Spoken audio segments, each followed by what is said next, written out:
오늘도 우리 사는 이야기 찾아주셔서 감사합니다. 사연자분이 보내주신 이야기 시작해볼게요. 오늘은 그동안 저에게 있었던 끔찍한 일에 대해서 이야기를 하려고 글을 써보려 합니다.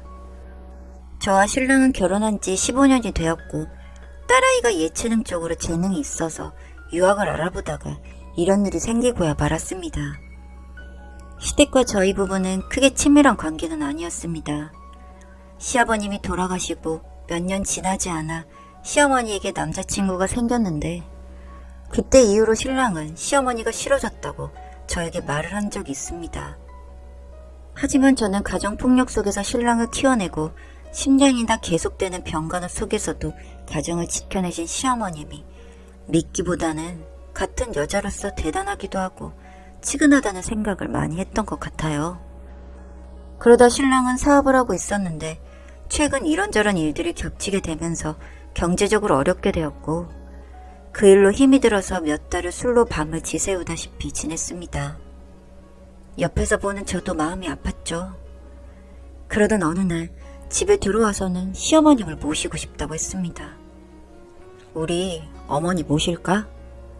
응? 갑자기? 당신만 괜찮다고 하면 엄마 집이 더 크니까 거기 가서 우리 지내고 이 집 팔고 딸내미 유학이라도 보내줄까 하는 생각이 들어서.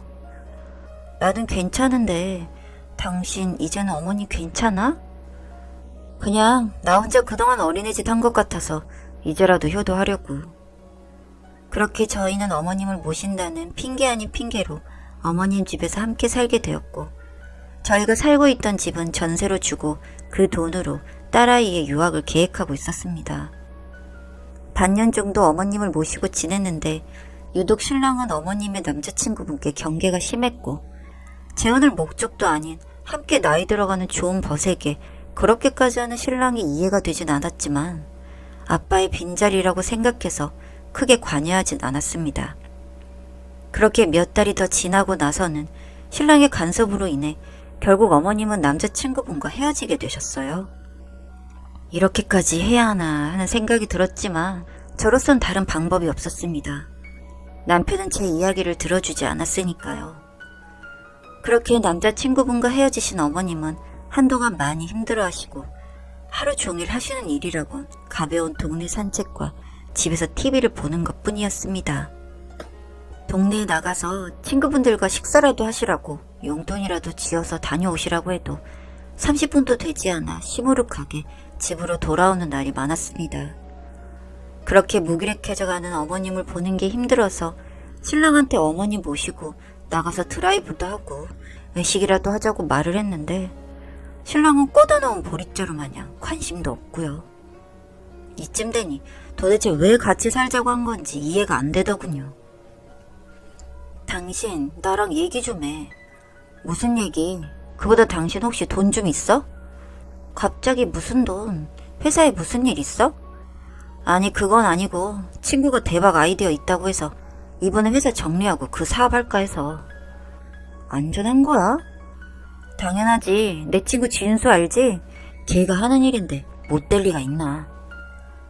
진수라는 친구는 신랑 친구 중에서도 흔히 말하는 금수저 친구였습니다.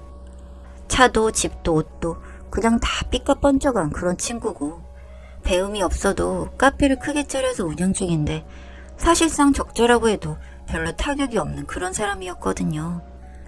그런 사람이랑 같이 사업을 준비하겠다고 하니 괜찮은가 싶다가도 크게 말릴 수 있을 만큼 제가 사업에 대해서 모르다 보니 그렇구나 하고 지나갔는데 그 일이 시작점이었습니다. 며칠 뒤 신랑이 어머님이 좋아하는 가게에 불고기를 사와서 다 같이 고기를 먹고 있었습니다.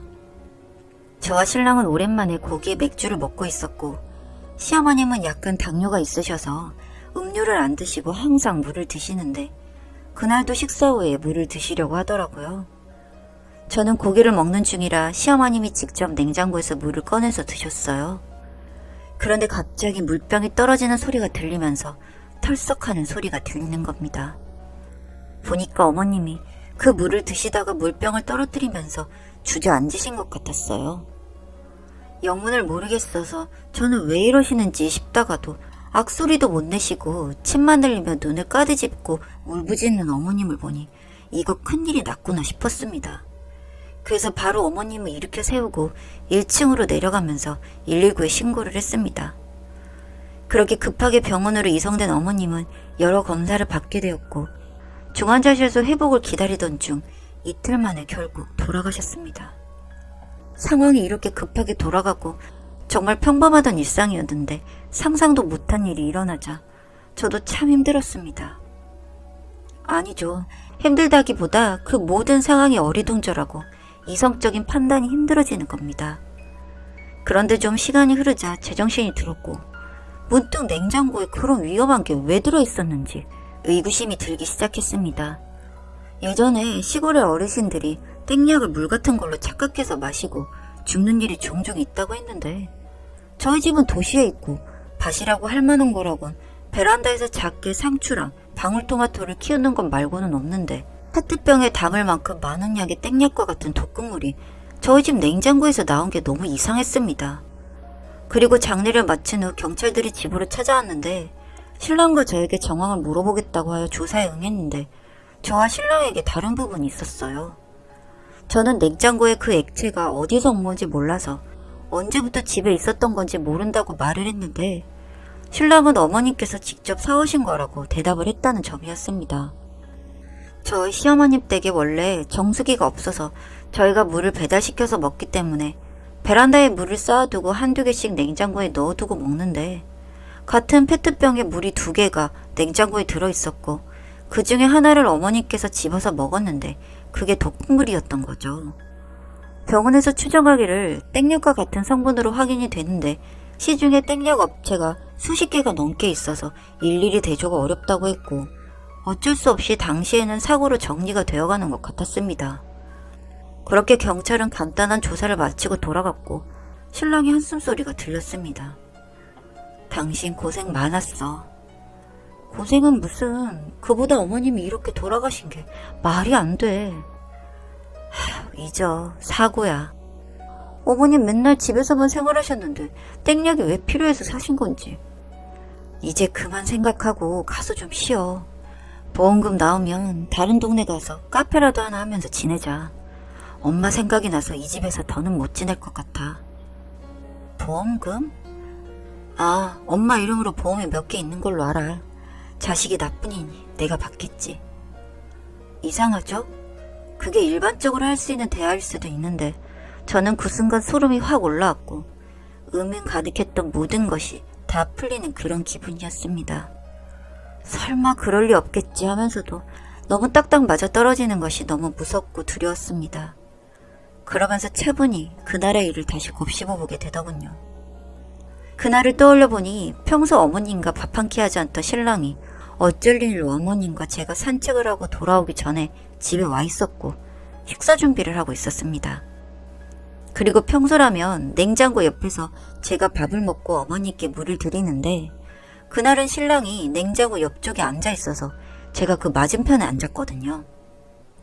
그렇게 어머님은 저희의 사이에 앉아 있었고 냉장고에 있던 물 2개 중에서도 하나만 물이 반만 담겨져 있었는데 당연히 보통의 사람들은 새물을 먹기보다는 열려있는 물을 먹으니 어머님께서도 반만 담겨있던 물을 집으시고 컵에 따라서 드신 거였습니다.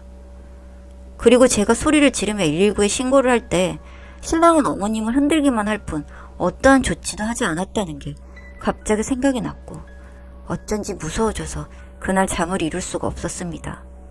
그리고 그 다음날 오전에 바로 경찰서로 갔습니다. 저기 제가 갑자기 생각난 게 있는데 말씀드려도 될까요? 네? 네, 앉으셔서 이야기하세요. 저는 그렇게 이야기를 마치고 그 경찰관님께 제가 알고 있는 모든 것들을 말씀드렸습니다. 그리고 혹시라도 페트병이 아직 있다면 뭐라도 찾을 수 있지 않을까 하는 생각이 들어서 확인해달라고도 부탁드렸고요. 그렇네. 경찰서에서도 이미 의뢰가 들어갔다고 하더라고요.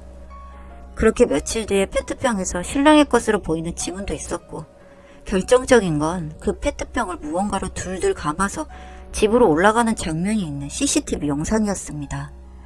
뭐 확실하게 보이는 게 아니라 좀 더 조사가 필요하긴 하다곤 하시더군요.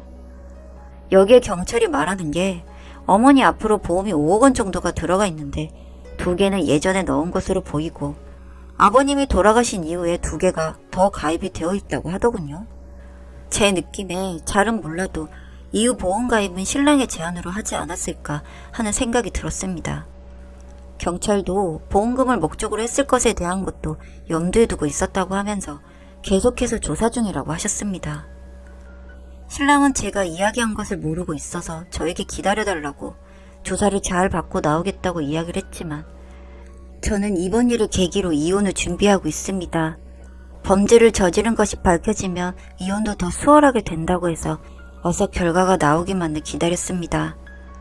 한 번씩 소름 끼치는 게 제 앞으로도 보험이 몇 개 들어 있었는데 그것도 신랑이 이야기해서 해둔 것이었거든요.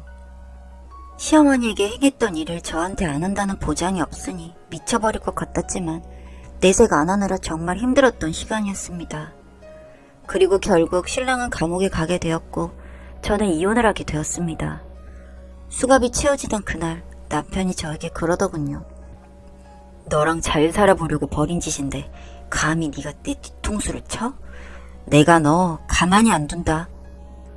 그날 남긴 그 한마디가 잊혀지지 않아 저는 그 이후 공황장애 약을 먹고 있습니다. 그동안 살 맞대고 살아온 시간들을 생각하면 너무나 무섭고 소름이 끼칩니다. 이걸 벗어나기 위해선 많은 시간이 필요할 것 같습니다. 아무리 자신의 마음에 들지 않는 엄마라고 보험금과 바꿀 생각을 하다니.